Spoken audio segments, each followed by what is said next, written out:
ஹிட்லரோட ஒரு டிசிஷன்னால 7 கோடி பேர் இறந்து போறாங்க. அது என்ன டிசிஷன் தெரிஞ்சுக்கணும்னா வீடியோவை ஃபுல்லா பாருங்க.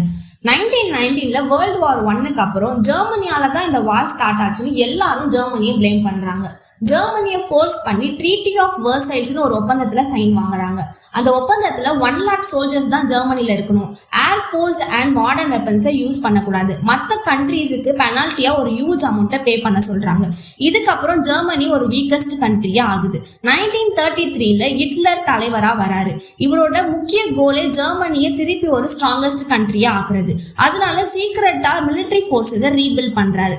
1935 மார்ச் 16 அப்போ ஒரு ஓப்பன் அனௌன்ஸ்மெண்ட் வைக்கிறாரு. இனிமே ஜெர்மனி ட்ரீட்டி ஆஃப் வெர்சைல்ஸை ஃபாலோ பண்ணாது. எங்க கிட்ட 5,50,000 சோல்ஜர்ஸ் இருக்காங்கன்னு சொல்றாரு. இதை பார்த்த மற்ற கண்ட்ரிஸ் இது அவ்வளோ டேஞ்சர் இல்லை, ஈஸின்னு விட்டுடுறாங்க. ஆனா இதுதான் ஹிட்லருக்கு ஒரு பெரிய பிளஸ்ஸா இருக்கு. 1936 ரின்லாண்டை கைப்பற்றாரு. போலாந்து மேல போர் தொடுத்து அதையும் கைப்பற்றாரு. அணையில இருந்து வேர்ல்ட் வார் 2 ஸ்டார்ட் ஆகுது. அவர் ஓப்பன் அனௌன்ஸ்மெண்ட் பண்ணும்போதே மற்ற கண்ட்ரிஸ் எல்லாம் ஸ்டாப் பண்ணியிருந்தா இவ்வளோ ஈஸியா வேர்ல்ட் வார் 2 ஸ்டார்ட் ஆகியிருக்காது. நம்ம சின்ன விஷயம்னு ஈஸியா விடுறது தான் பின்னாடி ஒரு பெரிய வேலையை பார்த்துட்டு போயிடுது.